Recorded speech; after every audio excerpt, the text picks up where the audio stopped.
Just wanted to show you a couple of cool things about Google Forms. This is a super beginner section. I'll go into more detail on some other stuff later. But here, if you want to create a new Google form, if you're logged into your Google account, you can type in form.new and it will give you a brand new blank form to start working with. First thing you can do is you can look at customizing your theme. You can change color. You can add a custom color if you want. You can also change the font, make it formal or playful. I'm going to do playful for this. You can change the background color as well, and you could even choose a picture, which I know people have done, or you can upload a picture of your own, or you could even choose a picture that might be in your Google Drive. All right, so you have these choices. I'm going to pick these little purple bubbles. Don't forget to click Insert down at the bottom right. All right, now I've got my theme, and I'm going to close that up. And I'm going to notice that there are 3 tabs at the top here. There's questions, responses, and settings. We're going to spend a minute in questions right now, looking at some of the different ways that you can use this section of the form. And then we'll move in, review responses, settings, and how to share the form in just a few minutes. So the first thing to notice here is you can title a form. So giving the form a title, we can call it Getting to Know Google Forms. And you'll give your form a description. So you can say something like that. Please complete the form below. And putting the description in there will be really helpful. That's where you can give your instructions to whoever's completing it. A little thing to note here, once I've typed information into this line, if I just click up here, it's going to name the form in my Google Drive, whatever I have here. Okay, so I've got complete the form below, and I'm going to put in my first question. Now this little red asterisk, most of us know, means that the question is required, and we can toggle that on and off. So I'm going to say, what is your name?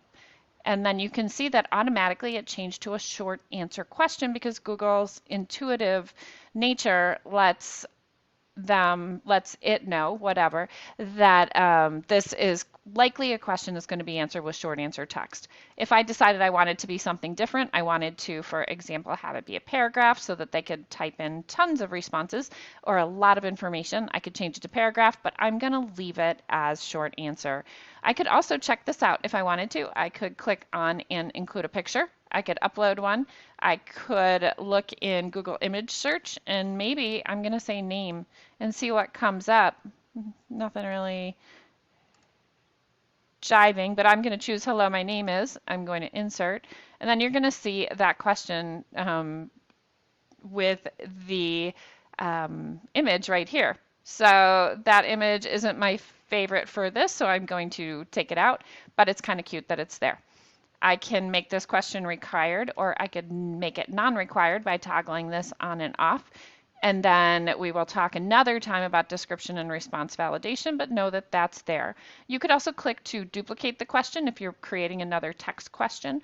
And once you've got that one in there, you can click the plus, and then you could go on to your next question. And you can say, what grade are you currently teaching? And then you can see here, I got option 1, I've got multiple choice, so now I'm going to put 1. And you could see here, 2, 3, 4, 5. And if I wanted to just keep the number, it's kind of cool that I could add all. 1, 2, 3, 4, 5. And then I could say 6. And I could adjust 6 through 8. So we could see here, and I could say specials. K through 8 for the specials, and then I can add a K so that we have kindergarten in there as well. Like one of the things you can notice is I forgot to put kinder at the top, so I put it down at the bottom, but I do want these to go in order, so I'm going to grab onto this, the little dots, and I'm going to drag it all the way to the top to put my question responses in numeric order. So I've got multiple choice. The question is still required. You know what? If I want to make this non-required, I'm going to toggle that off. And you can see as I go to ask another question, my first one is required. My second one is not. into the video already, and I've only touched on questions. So I'm going to kind of leave that there for right now, but there's a good start to questions and theme. So now I'm going to move over to responses. Responses is great because you can look at the responses to the submissions to a form in two ways. Once you have some responses there, you can look at them person by person or question by question. You can also, however, drop it into a spreadsheet, which is the way that I usually do it. I see create a new spreadsheet here, and it's getting to know Google Forms. And if I click create, it's going to, as you're going to see here, create a spreadsheet that's named the same as the form, and it says responses, and it's automatically going to drop anything that's submitted into the form into the spreadsheet. Now, something cool you can do as well is clicking here, going back into the form under the responses tab, you can click these three dots and you can get email notifications for new responses. So this would be great if you're waiting on responses, say from a parent, if you sent something home to all the parents, this form, and you need them all to fill it out and you want to see how they're responding and in what like timely manner or whatever. So going back to the spreadsheet, you can see that there will be a timestamp. This is great if you are doing a form as an assignment and you want to see when the assignment was submitted. The timestamp will do a really nice job of letting you know when a student submitted that response. Okay, so now you've got responses, and that's all we're going to really spend time on here right now. In another video, I'll do some more kind of a deeper dive into that. All right, now we're going to settings, and there are two things that I usually love to point out, and they are in the responses is the first one, and right here where it says restrict to users in the St. Gregory Catholic School. Well, community is what I was going to say. That's not exactly the words here, obviously, but you can see that. So this is toggled on, which means that the only people who are going to be able to answer anything in this form are people with an @stgphx.org email address. And because most of our families don't have those and we don't necessarily want them to sign in as their student, if we're sending something home to families or anything outside, we're going to want to make sure that we toggle that off. If it is for students, you're going and say you're doing an assignment or a quiz, you're going to want to make sure that stays toggled on. It's going to default to being turned on for you. So if you're sending something home, sending a form out, you're going to want to make sure to turn that off. But if you are doing something with students where they have an assignment, you do not have to worry about that because that's automatically going to be defaulted to on. The second thing that I like to notice is presentation. Manage how the form and responses are presented. If you click down here, you're going to see confirmation message. So whenever anybody fills out this form, this is what it's going to by default say. Your response has been recorded. I tend to like to make that a little more personal and say something like, thanks for taking the time to complete this form. We could say that and we can save it. Or if it's for students, I might say something like, great work. I look forward to getting this back to you tomorrow, or something, I don't know. You could say thank you. Something as simple as that. All right. So now it's saved. So those are the two things under settings that I like to notice. A couple of other things to notice in here is you could make this a quiz and assign point value and automatically provide feedback.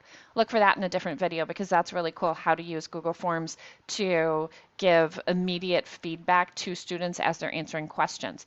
You could say collect email addresses. This is not domain specific, so if you wanted somebody to fill this out, you could turn that on. But usually I just ask the question, what is your email address, so that this isn't a required thing. You can also, if this is turned on, also allow them to get a copy of the forms, but they do need to be logged in for that. So those are a couple of things. There's a lot more in there, but we're already at 9 minutes and I wanted to wrap this up well before 10 minutes. So the last thing is going to be how to send. So when you want to send this form, there's a couple of things that you're going to notice. You can email if you have everybody's email address. You could type them in or copy paste them.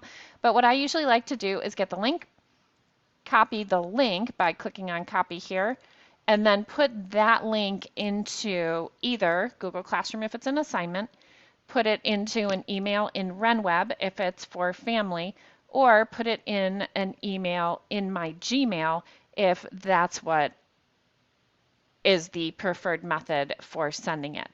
So those are the three different ways you could do that. You could, and actually maybe it's four. You could send it directly through the form, but which is what I don't typically do. I would usually grab the link, copy that, drop it into an email in RunWeb, or drop it into an email in Gmail, or put it directly into Google Classroom.